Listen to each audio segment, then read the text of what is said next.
Oke, selamat sore Pak Abdurrahman Wahid. Ya, ini saya akan memberikan materi, ya, materi super driver skill.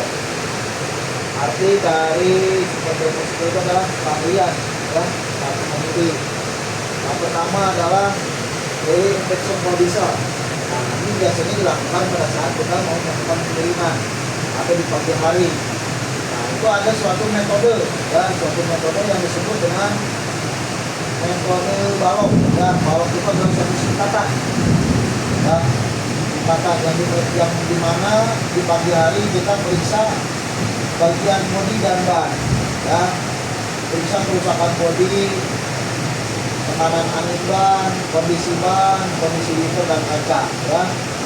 Terus untuk kegiatan minggunya periksa secara teliti kondisi ban. Nah, untuk bulanan, pemeriksaan bulanan kita periksa kondisi karet wiper, ya. Terus untuk perubahannya, untuk harian sebelum kita berangkat pengiriman kita periksa terlebih dahulu air cadang radiator, ya. Terus untuk mingguannya periksa air wiper. Untuk bulanannya, pemeriksaan bulanan periksa kebocoran sambungan, ya, seperti selang, ya, dari sambung radiator, sambung air radiator ke tangki cadangnya, ya. Terus untuk PL-nya adalah pemeriksaan lampu-lampu. Nah, ini untuk harian sebelum berangkat pengiriman. Cek terlebih dahulu, dan mulai dari lampu utama, lampu rem, lampu sen, dan untuk pastikan dalam kondisi menyala, ya.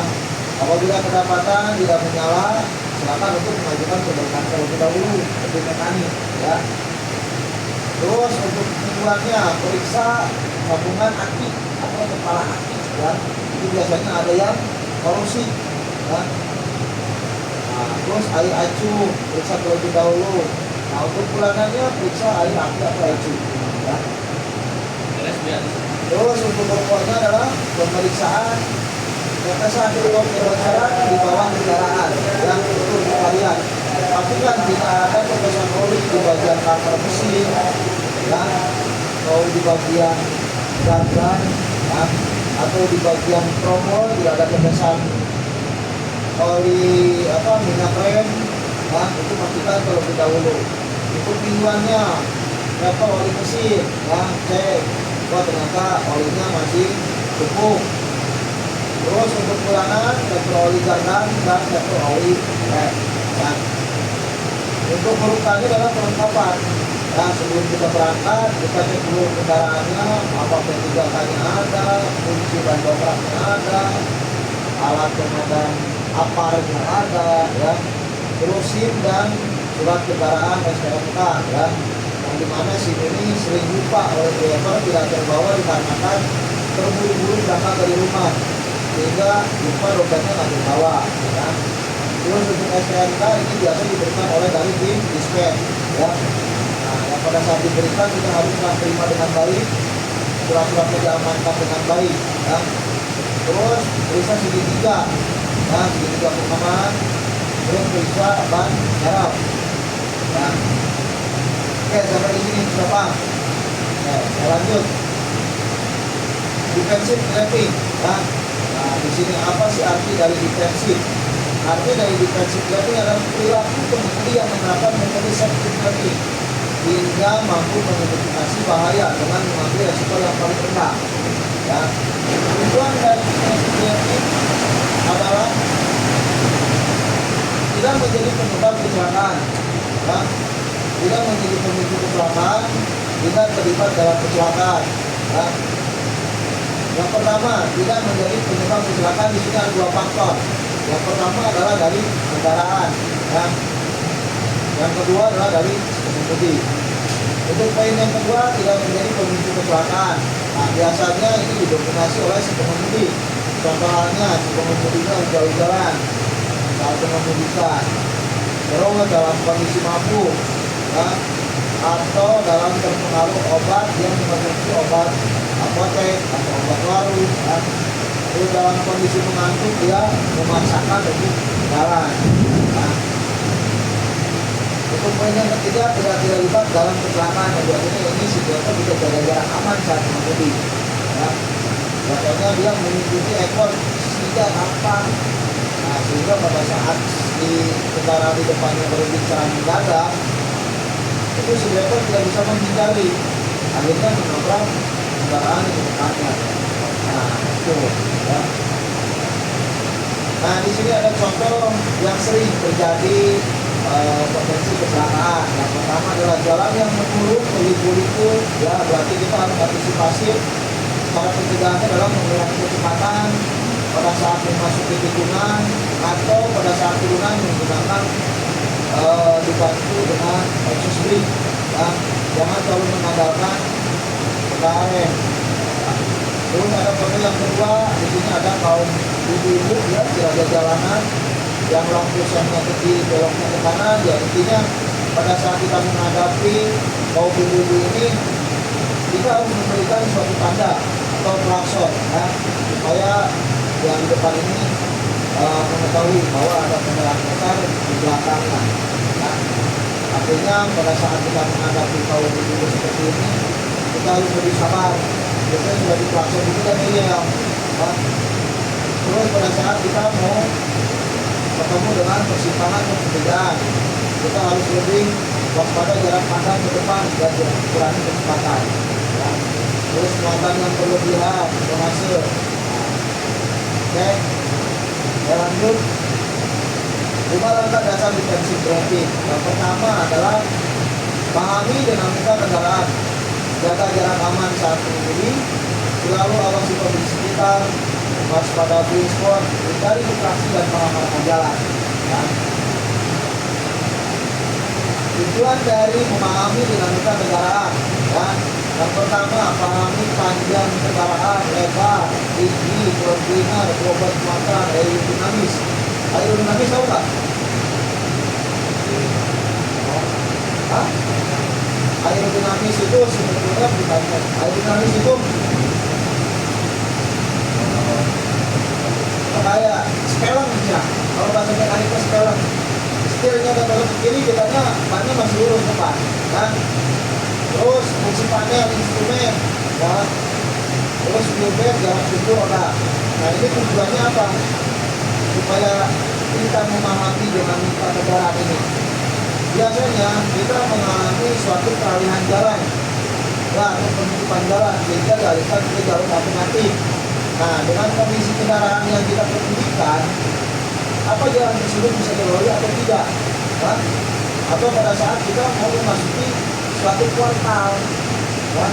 Oh ini kendaraan saya yang kemudikan ini 2 meter, ini kuartal hanya 1 meter 50, kira-kira masuk nggak?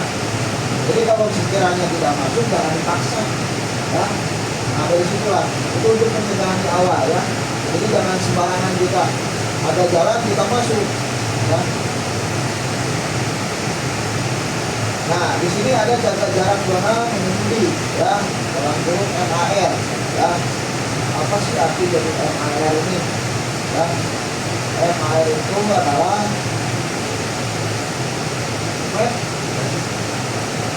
agar buat dan MAR itu. Nah di sini dulu menggunakan dengan metode kecepatan 100 km per jam, kita jaga jarak amannya 10 meter, ya. Kalau di sini dengan metode waktu, ya, dengan metode itu waktu itu kita secara berhitung atau mengucapkan, ya, mengucapkan 1000 dan 1, 1000 dan 2, 1000 dan 3, 1000 dan 4, ya.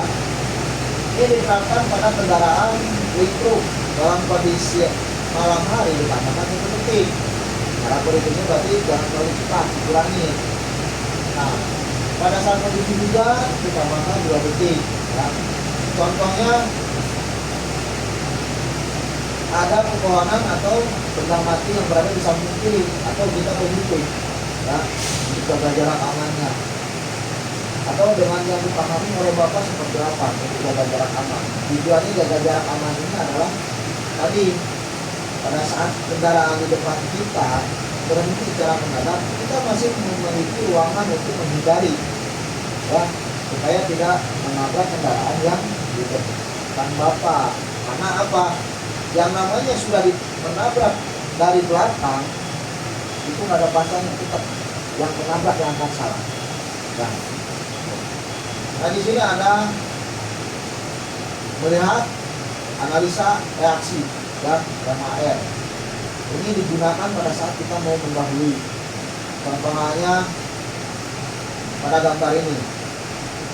Kita yang pertama adalah huruf M, ya. Melihat. Kita lihat dulu situasi pada saat kita mau mendahului kendaraan yang di depan kita. Kita lihat kondisi di belakang kita, apa aman atau belum.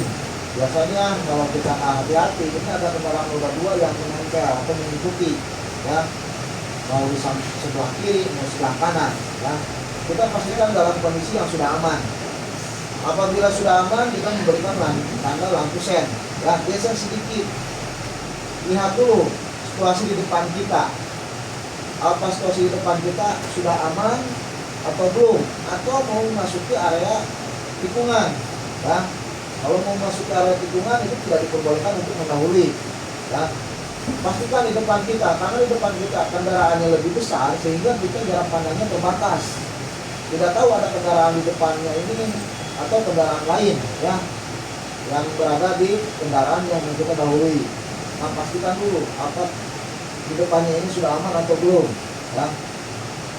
Apabila semuanya sudah aman, kita baru lari ke analisa. Nah, kita mulai menganalisa berapa sih kecepatan yang mau kita tambah, ya. Contohnya kendaraan di depan kita hanya melaju dengan kecepatan 15 km per jam, berarti kita harus menambah berapa? Itu, ya. Kalau kita sudah bisa menganalisa, baru kita ke reaksi. Ya, reaksi itu adalah mendahului, ya. Jadi jangan asal sembarangan kita langsung udah, ya. Cukup. Nah ini kejadian insiden ini seperti ini. Dia lalai. Lalainya kenapa? Dia mendahului tanpa melihat zona di depannya. Dan pada saat dia mau mendahului itu mau masuki area tikungan, sehingga jarak pandang ini terbatas. Pada saat dia mau melakukan atau mendahului, ternyata dari arah berlawanan ada kendaraan sepeda motor yang begitu banyak, ya. Karena situasinya pas kebetulan lagi jam masuknya kerja karyawan, ya. Itulah disitulah pentingnya kita harus lebih waspada, ya.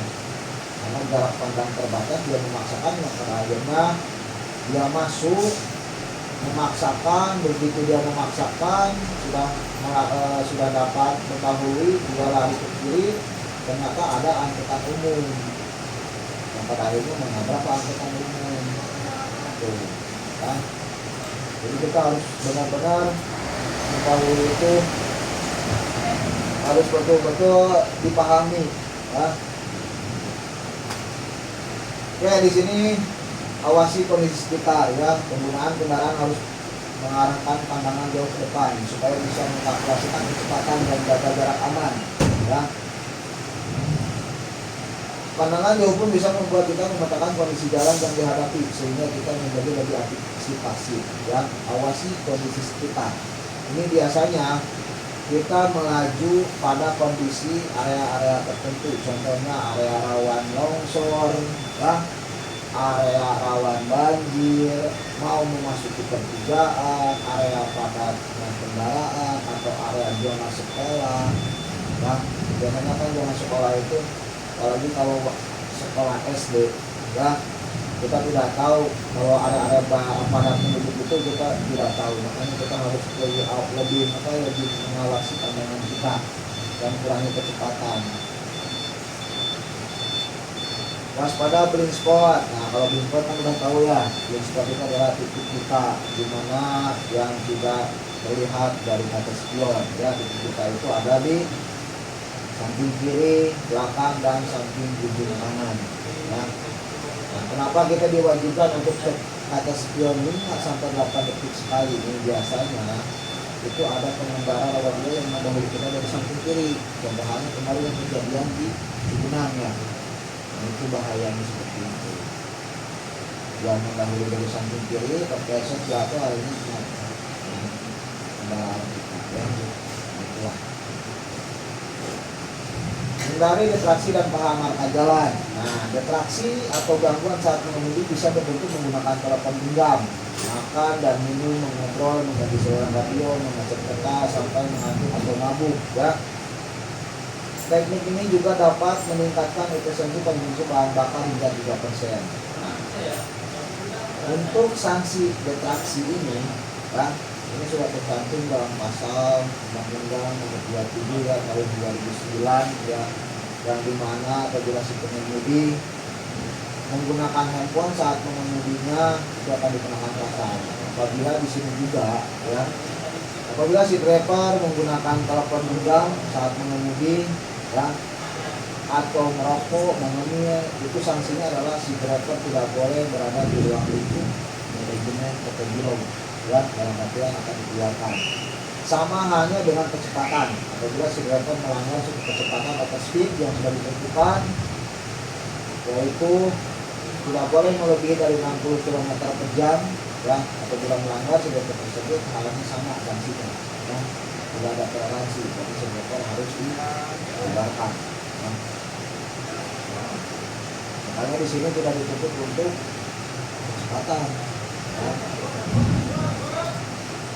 Tips saat menyalip kendaraan ya, pastikan di jalur yang tepat, jaga jarak aman, lihat kaca spion, berilah tanda lampu sen, jangan menyalip di tanjakan atau tikungan. Cara memegang kemudi ya, memegang kemudi yang benar adalah di jam 9 dan jam 3. Pada saat kita berhenti, kita tarik handle rem ya, terus diganjal bannya dengan balok ya. Ini tips saat turunan ya, utamakan terlebih dahulu kendaraan yang sedang menanjak ya. Menempatkan posisi gigi yang lebih rendah untuk menahan laju kendaraan pada jalan yang menurun sebagai penggunaan prinsip penggunaan engine brake ya. Namun perpindahan gigi jangan dilakukan saat turun atau naik ya. Saat turunan atau muatan gunakan gigi yang sesuai dengan kecepatan yang dibantu dengan aksesoris. Jangan terlalu lama menginjak rem agar rem tidak panas ya, atau terjadi war ya, kemarin keras tapi tidak berhenti. Di sini ada sakral, peduli, propor, N ya. Wajib dipahami, dijiwai dan dijaga nama baiknya. Niat berdoa berupaya secara konsisten ya, komitmen. Propor, teladan bagi orang banyak serta menjadi kebanggaan yang selesai. And ini bisa kehilangan nyawa ya, rezeki, kesehatan ya. Nah di sini ada mulai penerapan contoh MAR ya, misalkan tunjukkan.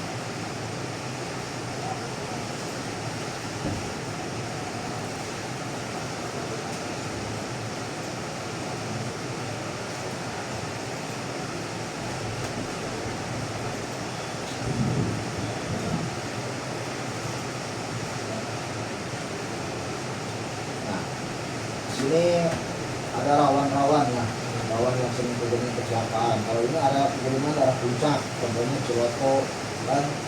Tapi pada saat ini, pada saat menghadapi dalam kondisi seperti ini, kita kurangi kecepatan. Ya. Ini area-area ya.